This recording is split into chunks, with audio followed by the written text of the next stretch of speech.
Donc Bernard Balzani, je suis enseignant-chercheur à l'IAE Nancy. J'ai participé avec Jean-Philippe, Loïc Andrien et d'autres donc à la création du réseau. Et les collègues ont voulu que j'intervienne sur ce sujet-là, sachant que on n'est pas au cœur, hein, je dirais, de ce qu'on considère être le monde de l'inclusion ou le monde des personnes en situation de handicap. Malgré tout, peut-être qu'il était intéressant de s'intéresser à ce que je vais développer dans un monde, je dirais, professionnel,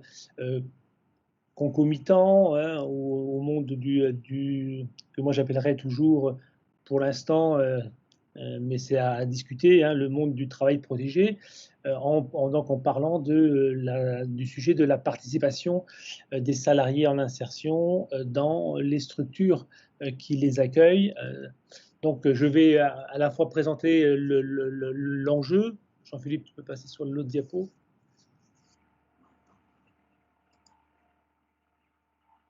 On a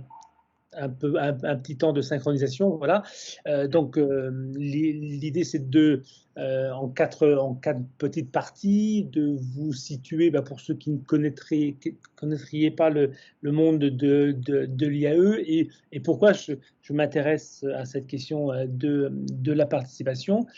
Et puis, les parties 2 et 3, c'est en fait la présentation d'une monographie que j'ai pu réaliser en collaboration avec le directeur de la structure concernée et portant sur le sujet de la participation, hein, des salariés en insertion dans la gouvernance de cette association qu'on appelle dans le jargon du milieu IAE une association intermédiaire. Et la dernière partie, j'essaierai en 2 ou 3 remarques de tirer un peu ce que moi je comprends finalement de la problématique de la participation appliquée dans ce domaine-là, mais qui peut-être, grâce à vos questions ou à l'échange qui suivra ma courte intervention, permettra de réfléchir plus généralement à cette thématique, je dirais, de la participation qu'on peut aussi appeler le pouvoir d'agir. Donc une première partie, Jean-Philippe, tu peux passer à la diapo suivante, pour vous rappeler, hein, ou pour vous indiquer que, si vous voulez, l'insertion par l'activité économique est un ensemble de dispositions associatives, publiques, parapubliques, qui encadrent et qui accueillent, je fais un choix de termes à dessein, des populations en difficulté sociale et professionnelle, dans le but de les repositionner ou de les positionner sur le marché du travail, suite aux difficultés qu'ils rencontrent, à la fois d'ordre social, mais également d'ordre d'accès à l'emploi. On pourrait dire autrement d'accès en fait à des emplois en CDI dans des entreprises dites ordinaires. Et donc pour ce faire, ces populations passent ou peuvent être orientées dans des structures dédiées à leur accompagnement et qui proposent des activités professionnelles, des emplois, mais qui sont des emplois à durée déterminée, temps partiel ou temps plein, et qui leur permettent de se remettre en fait dans la logique d'une activité salariée au sein du marché du travail. Principalement, l'IAE, c'est comment dirais-je, c'est de la production de biens et de services. Ça, c'est vraiment une des grandes dimensions. Et donc, ça peut couvrir l'ensemble des activités industrielles, de services tertiaires professionnels que l'on rencontre en France, que l'on rencontre sur le marché du travail, mais également c'est comme deuxième secteur, et c'est dans ce second secteur qu'on va trouver l'association intermédiaire, des activités en fait de prêt de main-d'œuvre, comme si vous étiez dans le cadre d'une agence de travail intérimaire. Et ces structures spécifiques du monde de l'IAE mettent à disposition de clients, d'utilisateurs, des personnes en difficulté, hommes ou femmes, pour toute une série de travaux ou d'activités professionnelles, dont en fait l'employeur est la structure, mais le client est l'utilisateur qui demande à la structure l'intervention d'un des salariés de la structure. Ça, c'est pour simplement et sommairement situer le paysage dans lequel ma réflexion s'inscrit. Euh, En ce qui concerne la thématique de la participation, c'est mon point 2 hein, de cette diapositive. Je m'y intéresse pour deux enjeux en fait, finalement, que j'ai essayé de résumer et que vous pourrez retrouver hein, si ça vous intéresse en termes d'approfondissement dans un chapitre d'un ouvrage que je citerai à la fin, dans lequel Michel Jeannot et moi-même avons écrit le papier dont je vous fais part aujourd'hui. Donc le premier enjeu, il me semble, et c'est quelque chose qui du coup m'intéresse en termes d'axe de recherche dans mes activités hein, d'enseignant-chercheur, c'est finalement, est-ce qu'il n'y a pas une tension, un enjeu entre les formes de la participation, et là je vais l'illustrer dans les parties 2 et 3, dans un secteur, dans un type de milieu professionnel. Donc une mise en tension entre ces activités ou ces projets de participation et puis l'enjeu de l'émancipation des individus, des travailleurs. Alors l'émancipation par rapport au travail, l'émancipation comme projet finalement d'individus autonomes et par rapport auxquels les dispositions et les logiques de participation seraient finalement des formes atténuées de ce projet plus global d'émancipation, et peut-être même finalement, et c'est l'hypothèse que je suis amené à formuler et du coup à vous proposer au débat, serait finalement une forme amoindrie hein, de ce projet plus global que serait le projet d'émancipation des populations. Et là, à comprendre comme une émancipation des populations du monde du travail. Le deuxième enjeu que j'essaie de travailler et dont la monographie m'a donné l'occasion de développer un certain nombre d'éléments, de remarques, c'est qu'on est dans une transposition, pour ne pas le dire autrement encore, des pratiques que l'on connaît, que l'on a vu se développer dans les politiques sociales, sectorielles ou spécialisées, et qui viennent inséminer, qui viennent se diffuser dans les politiques publiques d'insertion et dans celles d'accompagnement à l'insertion par l'activité économique. Donc c'est ce double enjeu qui n'est que j'essaie de travailler, et donc j'ai essayé au travers de la monographie, mais c'est un chantier qui ne fait que s'ouvrir pour moi, devra être prolongé, poursuivi, pour tenter de mesurer et si ces deux enjeux que je souligne sont pertinents et permettent de comprendre ce qu'il se passe dans ce secteur-là, mais de manière plus générale dans le monde du travail, pour tout un ensemble de populations, y compris des populations qui peuvent être en situation de handicap et qui traversent ou qui sont pris en charge ou accompagnés dans ces dispositifs de l'IAE, même si classiquement, habituellement, quand on parle de travailleurs handicapés, on les voit, on les situe plutôt en ESAT, pardon pour le cycle que je ne développe pas, ou alors en entreprise adaptée, une EA, ou alors pour une très petite part d'entre eux, une infime part d'entre eux, dans le monde ou dans le milieu ordinaire du travail.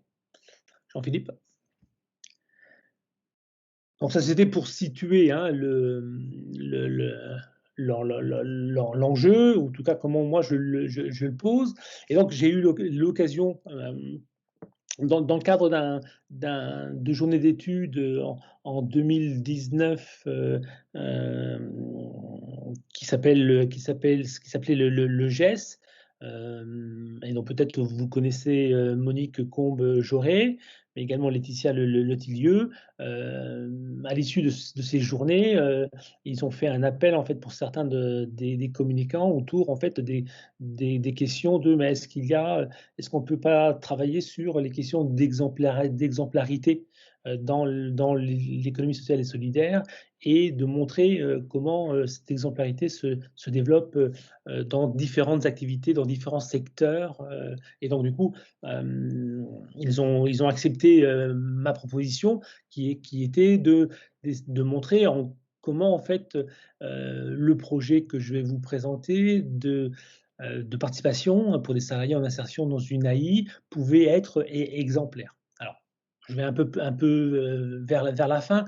tout de suite, pour vous préciser que finalement, au-delà de cette question de l'exemplarité, qui n'est pas mon objet, hein, cet après-midi, finalement, c'est plutôt comment l'échec de ce projet peut nous intéresser à être présenté et décrypté pour comprendre la difficulté de développer, hein, les formes de participation, et comment finalement cela renforce pour moi mon hypothèse première, qui était que les formes de participation sont peut-être une atténuation en fait du projet plus ambitieux, du projet de participation émancipatrice, comme pourrait le dire Joël Libois, par ailleurs. Mais bon, pour l'instant, dans cette partie 2, je vous présente finalement quel était le projet, hein.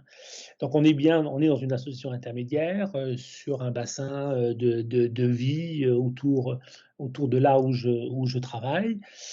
C'est un projet, ancien, qui date des années 2011-2012. C'est un projet qui est au départ mûri par la direction, de l'association intermédiaire, et au-delà de la direction et de son directeur, le conseil d'administration,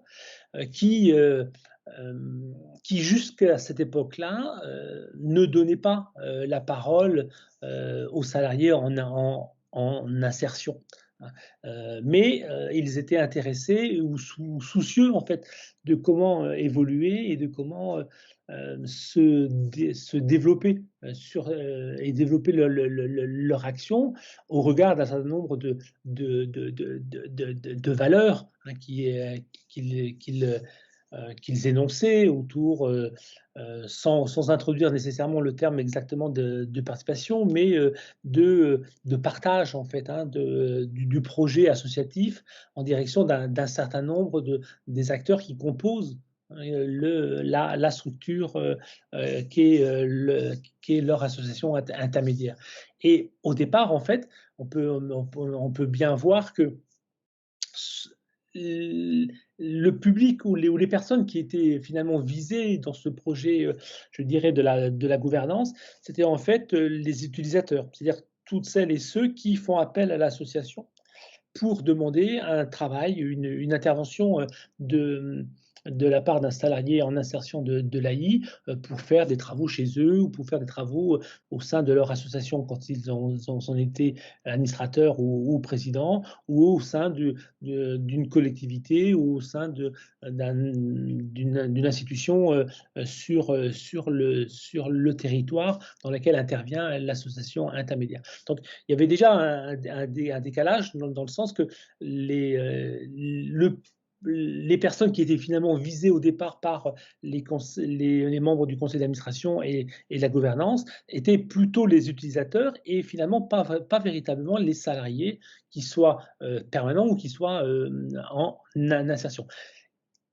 l'idée s'est faite au fil du temps et au fur et à mesure des débats au sein, de la gouvernance. Et donc c'est une mise en place qui a été lente. Il a fallu presque 18 mois en fait, hein, quand on regarde et quand on lit les différents documents, que l'association a bien voulu, mettre à disposition, et qui, progressivement, a intégré en fait les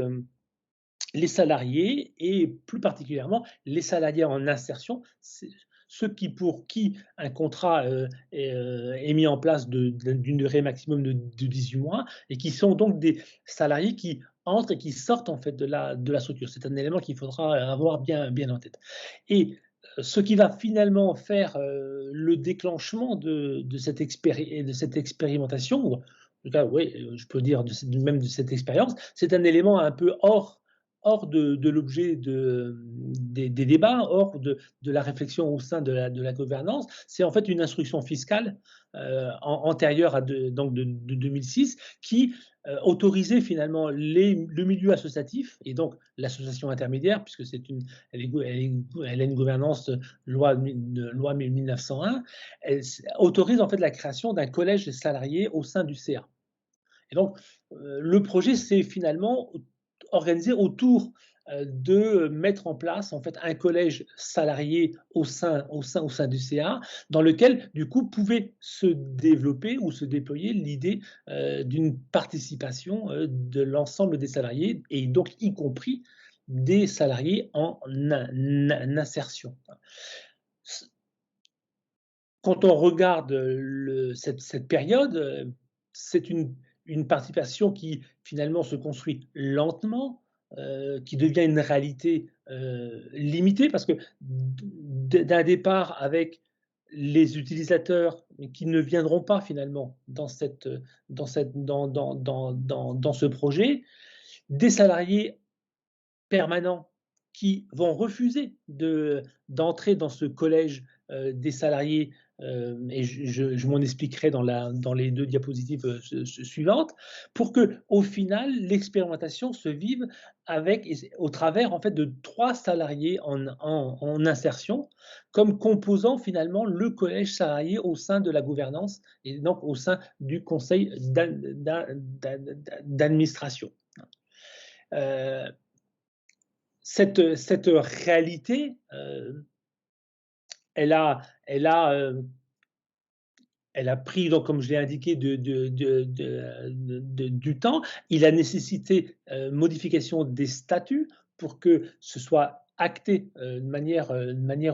officielle, et les statuts ont introduit en fait, le principe qu'il y aurait 4 postes d'administrateurs au sein de ce collège, des salariés, donc pouvant être occupés par des salariés en insertion et des salariés, permanents de la structure. À la date d'aujourd'hui, les statuts n'ont pas été modifiés, donc ça reste une réalité, même si, je vous le dis tout de suite, elle est vide actuellement, mais d'un point de vue statutaire, on a une structure qui a aujourd'hui, une organisation de son conseil d'administration où, les salariés peuvent participer au mode de gouvernance, de la structure. Jean-Philippe, diapo numéro 3, enfin la suivante, pour la partie 3.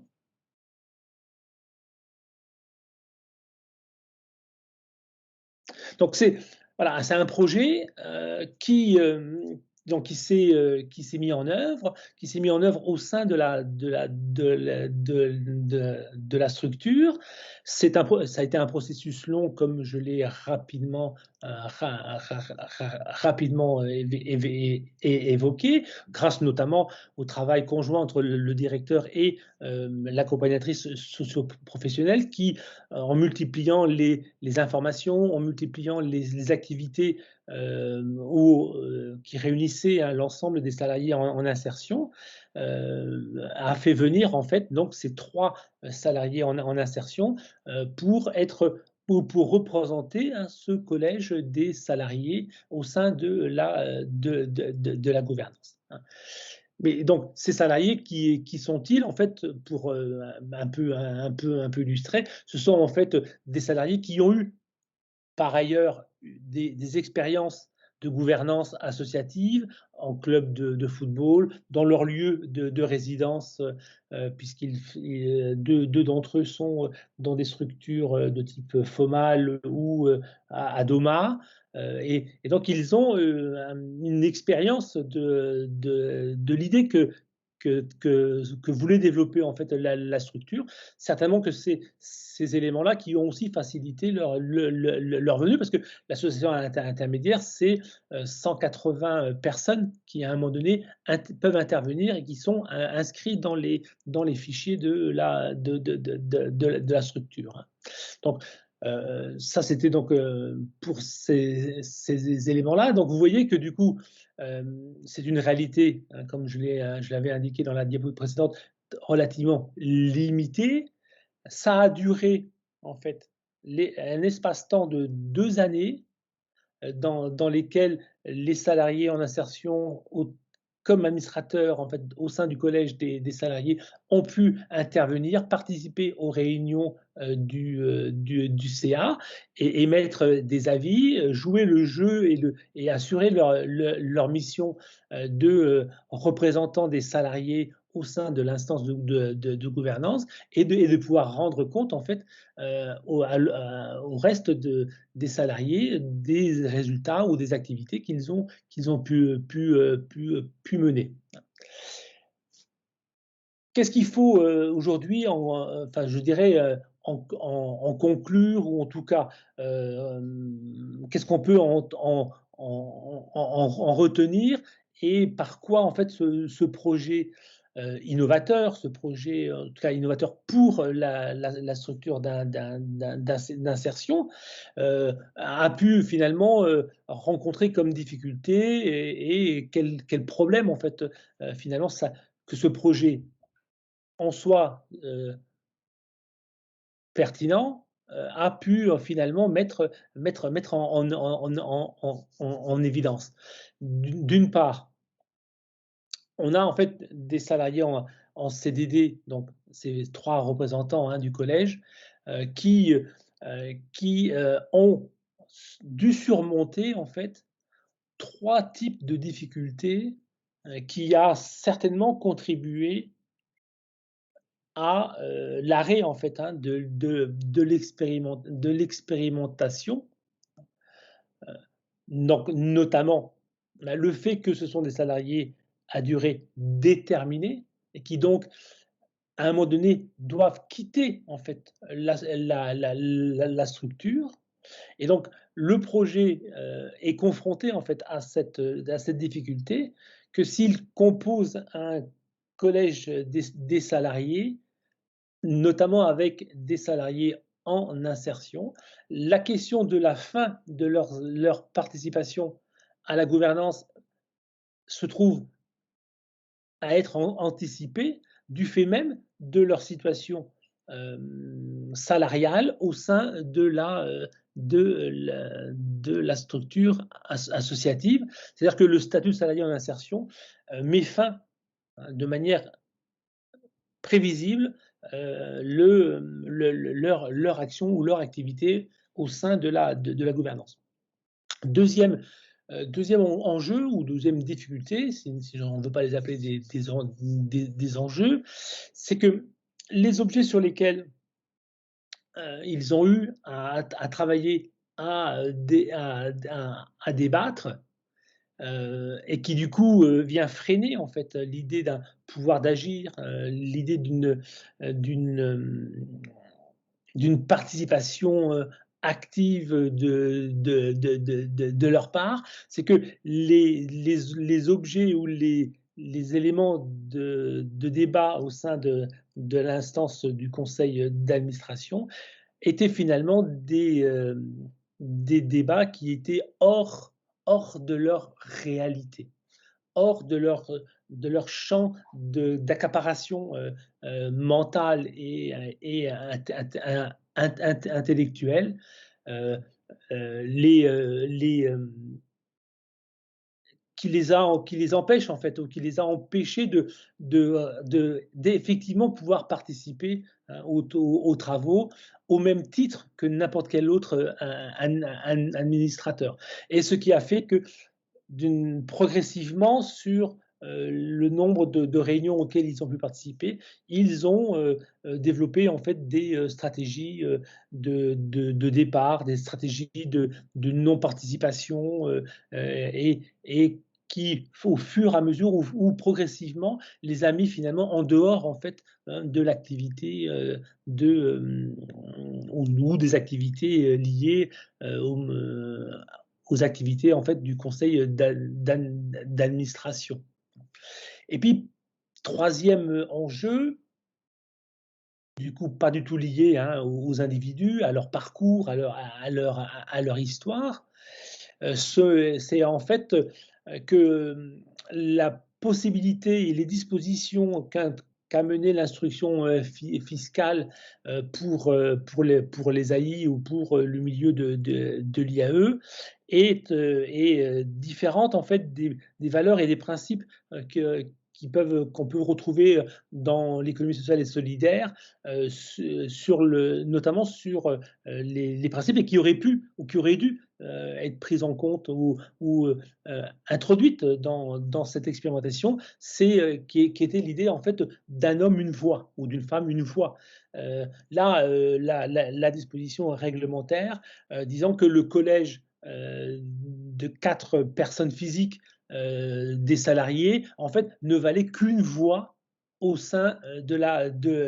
gouvernance. Et là, donc, on a un déséquilibre qui fait que vous avez dans l'instance qu'est le conseil d'administration tous les administrateurs, sauf ceux qui représentaient le collège des salariés, avec une voix pour eux, pour chacun, et un collège avec une seule voix, composé là de au maximum 4 personnes. Là, en l'espèce, 3 personnes dans l'expérience. Donc là, il y a un déséquilibre qui vient finalement amoindrir ou poser problème d'un point de vue général sur la pertinence et le développement de la participation des salariés au mode de gouvernance. Et puis, autre enjeu que j'ai distingué des précédents et qui va concerner en fait les salariés permanents, qui finalement à l'analyse des documents pour rédiger la monographie, ont expliqué ont expliqué que finalement, ils avaient d'autres outils, d'autres instruments de type délégué du personnel, représentation, instance de représentation du personnel, pour dialoguer en fait avec la gouvernance. Et donc, rapidement, finalement, les salariés permanents ont dit à la direction et au bureau qu'ils ne souhaitaient pas participer à ce collège des salariés parce qu'ils avaient d'autres outils à leur disposition pour dialoguer, avoir des informations et connaître finalement les évolutions dans lesquelles ils allaient être inscrits si la gouvernance prenait telle ou telle direction via les réunions d'équipe, via le délégué du personnel, etc. Donc, on a, si vous voulez, un projet innovateur qui n'amène pas, en fait, qui n'aboutit pas à peut-être le projet qui était le sien pour au moins ces trois enjeux et qui, d'une certaine manière, n'ont pas été anticipés par la direction et la gouvernance quand elle l'officialise et quand elle met en place le dispositif. Il y a eu un processus, je ne dirais pas de délitement, mais un processus où les choses se sont défaites progressivement pour aboutir à une situation aujourd'hui où le projet existe toujours, les statuts n'ont pas été modifiés, le collège existe toujours, mais cette question de comment le renouveler? Puisque les trois personnes représentantes du collège des salariés ont quitté, ont démissionné de leur mandat. Euh, le questionnement sur comment on le renouvelle, comment on continue, finalement, c'est délité autour des années 2014-2015 et en témoigne par exemple le fait que plus aucun point à l'ordre du jour des réunions du conseil d'administration n'évoque depuis 2015 cette question-là. Et donc, du coup, une question comme le renouvellement et donc de faire des élections, parce que, bon, pour la précision, comme il y avait moins de candidats que le nombre de postes, il n'y a finalement pas eu d'élection au départ pour l'expérimentation, puisqu'ils étaient trois et donc les trois occupaient trois des quatre postes. Et donc, euh, les choses se sont faites sans passer par un mode électif, mais plutôt et simplement par un mode informatif auprès de l'ensemble des parties prenantes de l'association intermédiaire. Jean-Philippe, partie 4.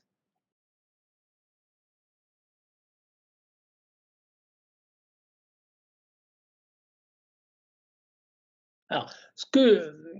à ce stade-là, ce que je voulais, moi, enfin, ce que je tirais comme enseignement en fait de ce projet et que je vous soumets avec la diapo suivante en termes qui sera en termes de conclusion, mais je voulais partager avec vous et ces trois enseignements que j'aurais presque, enfin, que je souhaiterais donc exprimer là avec vous, c'est que finalement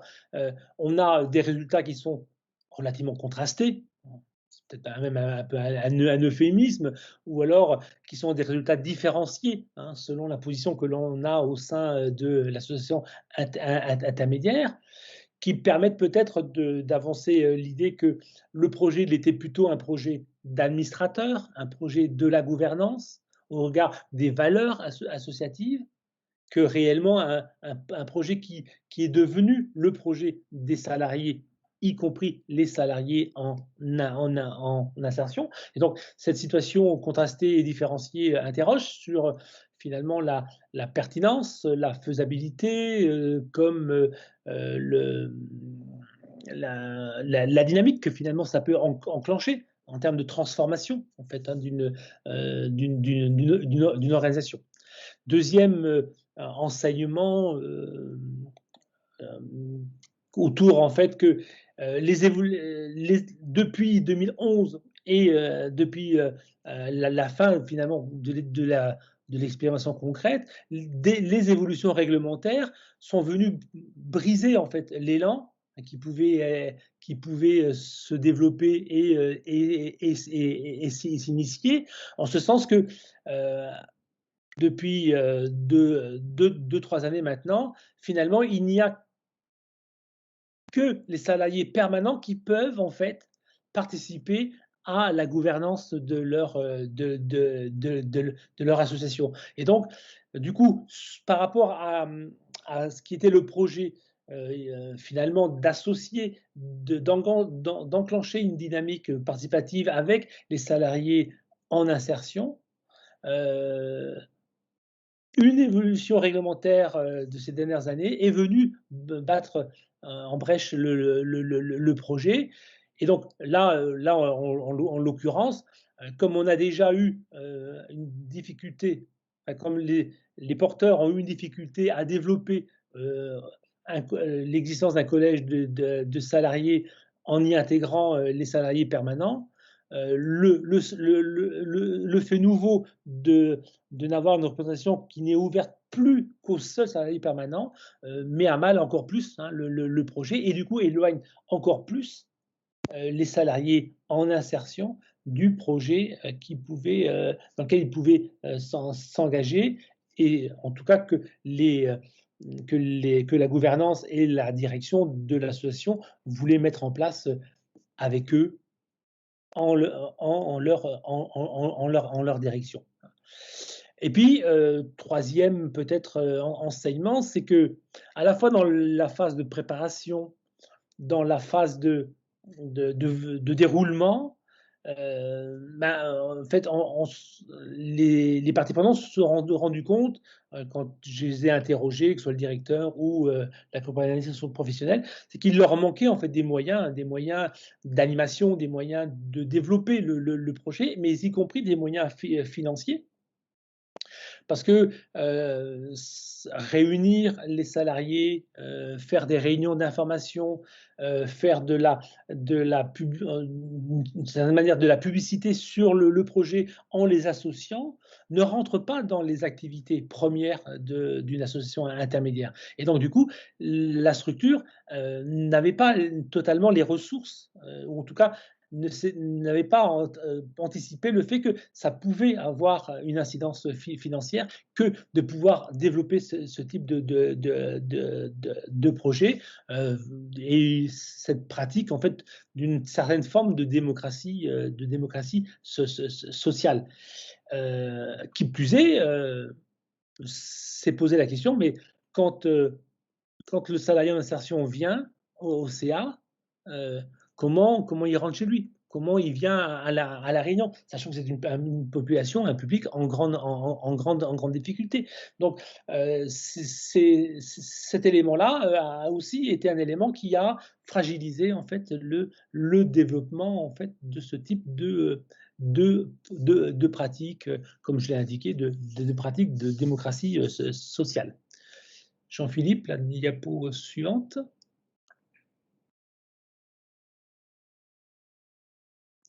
Alors, en guise de conclusion, hein, peut-être 2 ou 3, comme indiqué, hein, réflexions complémentaires, et avant d'ouvrir, je l'espère, la partie échange avec vos questions. J'ai eu, moi, en tout cas, à interroger en fait, hein, la gouvernance et la direction de l'association, en leur disant: «Mais pourquoi ces salariés en insertion n'ont-ils pas pu continuer en fait leur participation, leur intervention au sein du collège, tout simplement en étant adhérents de l'association? Ça aurait été un moyen de garder la dynamique au-delà de la simple question d'être dans le collège des salariés, ou d'être salarié en insertion, mais du coup en devenant administrateur à part entière du projet. Ça aurait donné en fait une dimension tout à fait importante finalement au projet de participation. Les réponses n'ont pas été au rendez-vous de la question.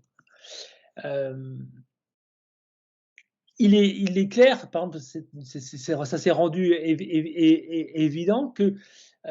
quand il n'y a pas les moyens pour mettre en œuvre le projet a de fortes chances de rester finalement lettre morte, ou en tout cas d'avorter assez rapidement. Et donc, ça nécessite d'être dans une dynamique et dans une démarche de projet, que peut-être la gouvernance à l'époque et la direction de l'association n'ont pas suffisamment travaillé pour que cela devienne une réalité, ou en tout cas une réalité qui persiste. Et du coup, plus fondamentalement, c'est mon dernier point, c'est que il a certainement manqué en fait d'un imaginaire collectif sur la place en fait des individus quand ils sont en insertion, comme ce dont j'ai parlé, et d'être considérés comme des individus citoyens à part entière, qui fait que sans ce... Jean-Philippe, tu es revenu sur la diapo précédente. Qui fait que sans ce... qui fait que sans cette... Pardon, qui fait que sans cette conception, il n'y a pas eu moyen finalement de faire évoluer en fait l'organisation existante, ou les organisations existantes, qui du coup, dans un tel contexte, ne, ne, finalement, et ça rejoint une de mes hypothèses de départ, finalement ne répondent peut-être qu'à la question, hein, d'un pouvoir qui s'approprie dans l'organisation, mais pas d'un pouvoir qui se partage et pas d'une participation qui serait émancipatrice, pour les individus. Dit d'une autre manière, je pense que le projet n'a pas été suffisamment au bout de sa pensée, pour avoir toutes les chances de pouvoir se développer, de pouvoir, se pérenniser et de cette manière comme, dans d'autres contextes, Bernard M a pu l'écrire ou le dire, être ce projet qui transforme en fait, hein, les organisations, dans une plus grande place, donnée à tous les acteurs, hein, et on pourrait dire à toutes les parties prenantes. Et du coup, me semble-t-il, cela fait qu'on a un dispositif de participation ou un pouvoir d'agir qui se met en œuvre, mais qui finalement,